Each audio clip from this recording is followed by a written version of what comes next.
चलो भैया, cash flow statements. तो कैश फ्लो क्या है, अकाउंटिंग रेशियोज कंप्लीट हो गए हैं। कैश फ्लोज का जो वेटेज है, पहले हम वेटेज पे बातचीत कर ले। तो जो इसका बोर्ड में वेटेज है वो कितने मार्क्स का है, 8। वो 8 मार्क्स का स्प्लिट कैसे होगा, 1 + 1 + 6, 6 नंबर का एक होगा न्यूमेरिकल। अब देखो कैश फ्लो क्या है। कैश फ्लो का मतलब है फ्लो ऑफ कैश। अब फ्लो ऑफ कैश में फ्लो कितने तरह का होता है, 2। इनफ्लो और आउटफ्लो इसमें लिखे जाते हैं किस चीज के sir, cash and cash equivalent के। ठीक है, cash and cash equivalent only from various activities of the business. अब बिजनेस में एक्टिविटीज कितनी होती हैं, 3।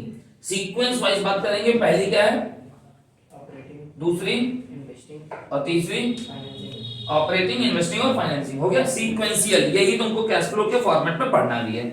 अब sir cash and cash equivalents में क्या क्या चीजें आती हैं, सबसे पहला क्या आता है, कैश इन हैंड। दूसरा क्या होता है, कैश एट बैंक।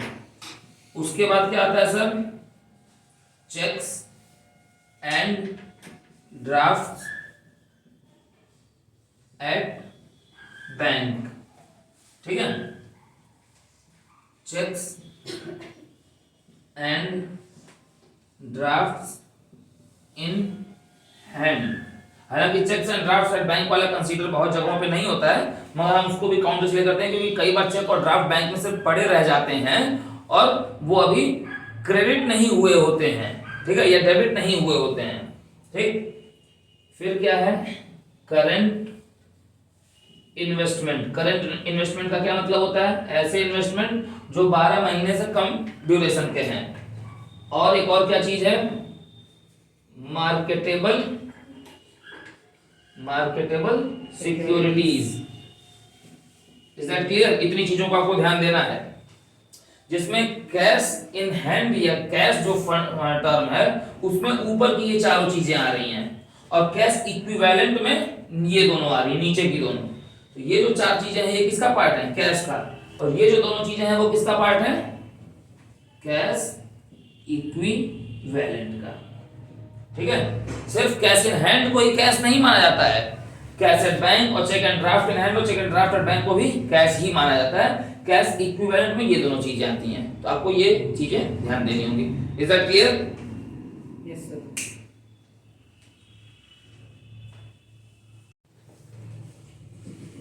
देखो, सबसे पहले हम शुरू किससे करेंगे, cash flow from operating activities से। ठीक, तो सबसे पहले तुम हेड डाल लोगे cash flow from operating activities. ठीक, ये पूरा कंटेंट इस समय लिख दिया हम, क्योंकि लिखते समय टाइम ज्यादा लगेगा। ठीक है, अब पहले हेड तुमने डाल लिया, क्योंकि ऑपरेटिंग एक्टिविटीज से निकालना है तो पहले तुमने हेड डाल लिया cash flow from operating activities. अब उसमें पहला जो टॉपिक है, इसमें 4 पार्ट में ये स्प्लिट होता है। First, net profit before tax and extra ordinary items. ये इसका फिगर जो है वो तुम निकालोगे। ठीक है, तो सबसे बड़ी ध्यान देने की चीज ये है कि ये हमको आइडेंटिफाई करना सीखना है। सबसे पहले ये हमको क्या करना है, आइडेंटिफाई इसी को करना है। ये अभी मैं बताऊंगा कि कैसे ये निकाला जाता है। तो ये निकाल लोगे तो सबसे पहले क्या तुम लिखोगे, net profit before tax and extra ordinary items, और उसका पैसा यहां निकाल के लिख दोगे इस कॉलम में। ये 2 कॉलम बने हुए हैं। ठीक है, ये मेजर कॉलम है, ये माइनर कॉलम है। ठीक है, अब ये फिगर तुम निकाल लिया। उसके बाद अगला हेड क्या लिखोगे, ऑपरेटिंग एक्टिविटीज में अब जो सब हेड्स डिवाइड हो रहे हैं उसमें क्या लिखना है, next adjustment for non cash and non operating activities, या adjustment for non cash and non operating items भी आप लिख सकते हैं। ठीक है, या एक्टिविटीज भी आप लिख सकते हैं। अब ध्यान देने की चीज क्या है, उसमें बहुत सारी चीजें आती हैं, वो मैं लिखूंगा नहीं, वो लिखूंगा तो बहुत ज्यादा ये पूरा भर जाएगा, वो बुक में गिवन है।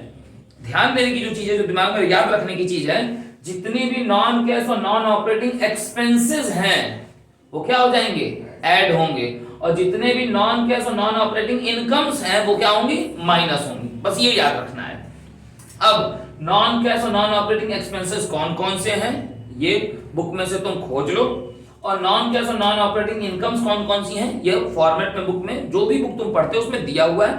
उसको एटलीस्ट कुछ नहीं खोज सकते हो तो याद तो कर सकते हो फॉर्मेट को देख के।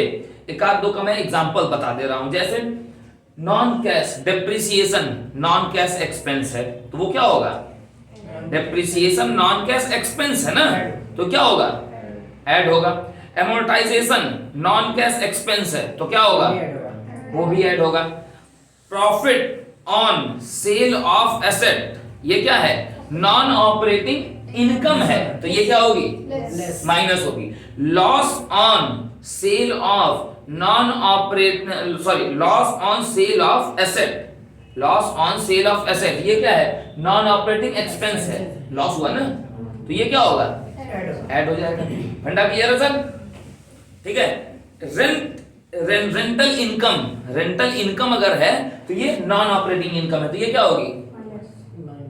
Rental income non operating income है, तो ये क्या होगी? माइनस होगी, लेस होगी। तो ये तुम कर लोगे। जो प्लस होती हैं वो चीजें विदाउट ब्रैकेट होती हैं, और जो चीजें माइनस होती हैं वो इन द ब्रैकेट आती हैं। कर लिए? एक लाइन ऐसे खींच दिए। अब जो रिजल्ट आया उस रिजल्ट को क्या कहा जाता है sir? Operating profit before working capital change. ये आ गया। अब ध्यान देना, बहुत ध्यान देना, क्या रिजल्ट आया है? ऑपरेटिंग प्रॉफिट आ चुका है तुम्हारा, मगर वर्किंग कैपिटल बदलने के पहले, बिफोर है। आफ्टर वाले के लिए क्या करना पड़ेगा? वर्किंग कैपिटल पे ध्यान देना पड़ेगा। वर्किंग कैपिटल में क्या क्या चीजें होती हैं? या तो करंट एसेट होता है या तो करंट लायबिलिटीज होती हैं। अगर करंट एसेट या करंट लायबिलिटीज की, इसका मतलब किस पे ध्यान देना है? इसका मतलब करंट एसेट या करंट लायबिलिटीज में आने वाले चेंज पे ध्यान देना है। और चेंजेस दो तरह के होते हैं, या तो पॉजिटिव या तो नेगेटिव। तो करंट एसेट में कैसे चेंज आएगा? या तो इंक्रीज होगा या तो डिक्रीज होगा। करंट लायबिलिटीज में कैसे चेंज आएगा? या तो इंक्रीज होंगी या तो डिक्रीज होंगी। फंडा क्लियर सर? अब अगर करंट एसेट बढ़ता है तो वो क्या होगा तुम्हारा? प्लस होगा कि माइनस होगा, ये ध्यान देना है। करंट एसेट अगर घटते हैं तो वो क्या होंगे? प्लस होंगे कि माइनस होंगे। और सेम यही करंट लायबिलिटीज के भी साथ है, डिक्रीज और इंक्रीज में। मैं ट्रिक बता दे रहा हूं, रीजन बुक में गिवन है, ट्रिक याद रख लो। जो भी फायदे की चीज है, जो भी बढ़ने की चीज है वो लेस करना है, और जो भी लेस की चीज है, घटने की चीज है, नुकसान की चीज है, वो ऐड करना है। फायदे की चीज को लेस करना है, नुकसान की चीज को ऐड करना है। याद रहेगी ये ट्रिक? याद रहेगी ये ट्रिक? याद रख लो। अब एसेट का बढ़ना फायदा है कि नुकसान है? एसेट का बढ़ना, एसेट का बढ़ना फायदा है ना? Increase in current asset, asset का बढ़ना फायदा है, तो ये क्या होगा? लेस होगा। ठीक है? ठीक। एसेट का घटना क्या है? तो ये क्या होगा? एसेट का घटना नुकसान है, तो नुकसान क्या करना है सर आपको? ऐड करना है। लायबिलिटीज का घटना क्या है? ये भी फायदा है। लायबिलिटीज का घटना भी क्या है? फायदा है। फायदे को क्या कर लेना है? लेस कर लेना है ना। और लायबिलिटीज का बढ़ना नुकसान है, नुकसानों को क्या कर लेना है? ऐड कर लेना है। फंडा क्लियर सर? अब increase in current asset less करना है, तो ब्रैकेट में ये ऐड करना है। Decrease in current asset add करना है, तो ये without bracket. Decrease in current liabilities less करना है, तो ब्रैकेट में। और increase in current liabilities add करना है, तो विदाउट ब्रैकेट। ये सारे फिगर उठा के कहां लिख देने हैं? इस वाले कॉलम में लिख दिया सर आपने। कॉलम क्लोज कर लो। ये एक फिगर आया होगा, एक ये फिगर आया होगा, पॉजिटिव नेगेटिव अपने हिसाब से देख लेना। ठीक है? इन दोनों का जो, अब इसका, इस ध्यान दो, इस वाले फिगर का, इसका, ये तो खत्म हो चुकी है बात, ये तीनों जोड़ के ही आया था। ये पैसा और ये पैसा का जो रिजल्ट आएगा उसको कहा जाता है सर नेट कैश जनरेटेड, या नेट कैश जनरेटेड या net cash used in operations कहा जाता है, पॉजिटिव नेगेटिव के हिसाब से। अगर पॉजिटिव आएगा तो विदाउट ब्रैकेट लिखना, और नेगेटिव आएगा तो ब्रैकेट में डाल लेना। अब उसके बाद क्या करना है सर? टैक्स पेड को लेस कर लेना है। क्या कर लेना है? लेस कर लेना है टैक्स पेड को। Less tax paid. ठीक है?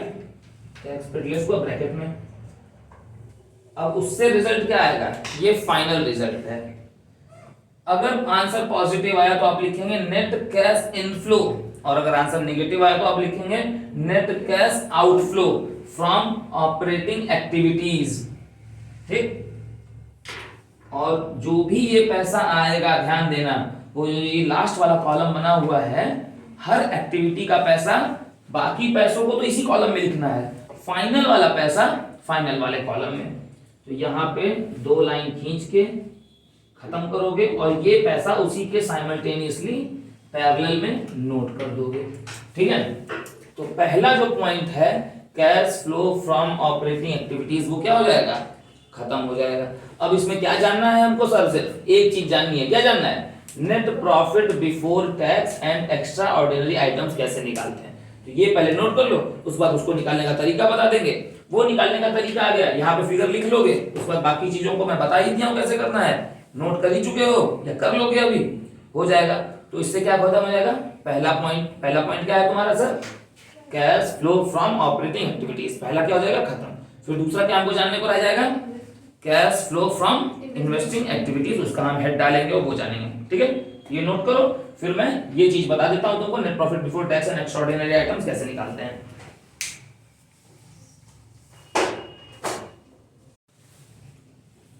देखो भैया, नेट प्रॉफिट बिफोर टैक्स निकालने का तरीका, ये पे बात करने की थी। सबसे पहले आपको क्या कैसे निकलता है, ये चीज, कुछ चीजें यहाँ पे नोटेड है। तो सबसे पहले आप लिखेंगे sir profit during the year. अब प्रॉफिट ड्यूरिंग द ईयर कैसे निकालेंगे, तो profit of current year balance sheet में होगा, एक प्रीवियस ईयर का होगा, डिफरेंशिएट कर लो। अगर फिगर पॉजिटिव आया तो प्रॉफिट मानना, और फिगर नेगेटिव आया तो उसको इन द ब्रैकेट कर देना, वो लॉस मान लेना। क्लियर है बात।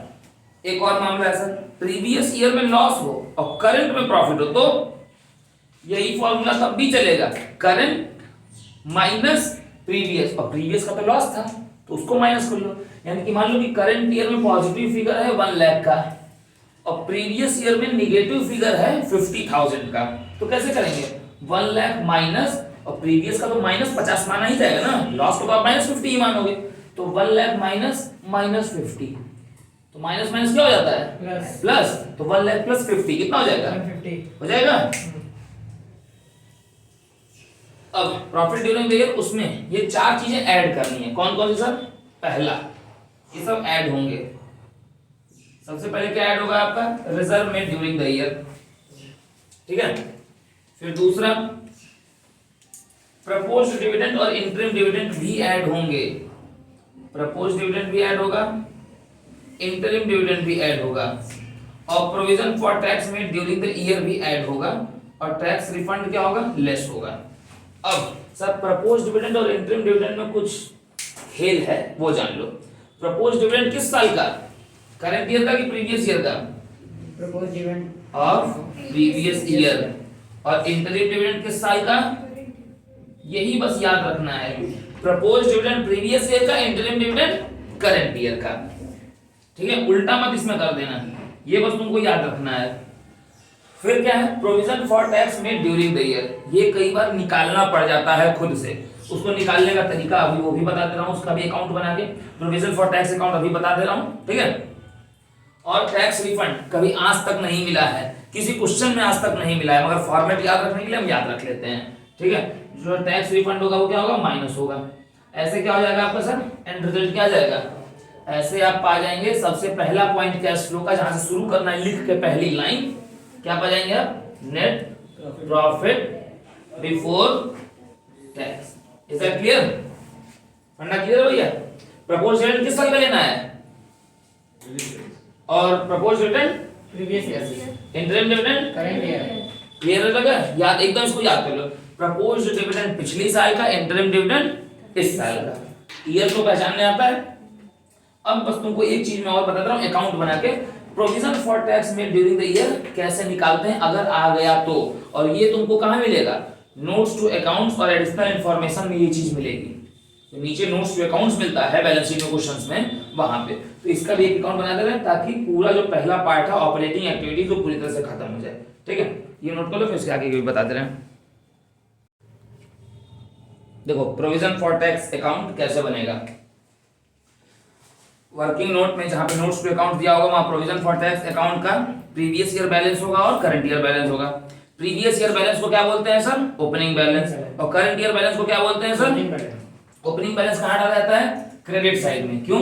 क्योंकि प्रोविजन हमेशा लायबिलिटी होती है और लायबिलिटीज का बैलेंस हमेशा क्या होता है? तो बाई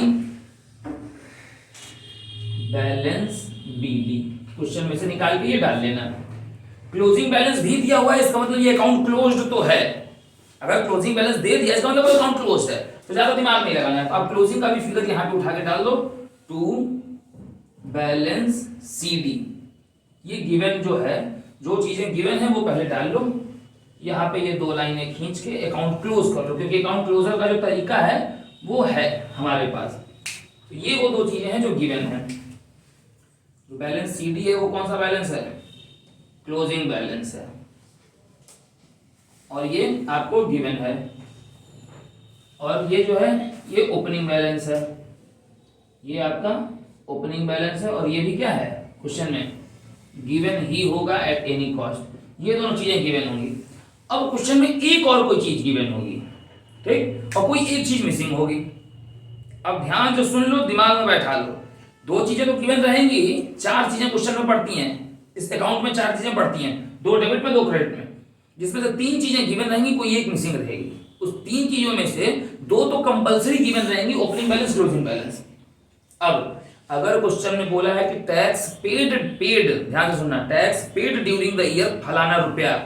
अगर टैक्स पेड की बात कहीं भी कर दिया, एडिशनल इन्फॉर्मेशन से लेके कहीं भी पेड किया है ना, पेमेंट, आप अगर टैक्स पेड दे दिया है तो आप यहां पे लिख दो टू बैंक, यानी कि टैक्स पेड वाला पैसा किधर आप लिखेंगे?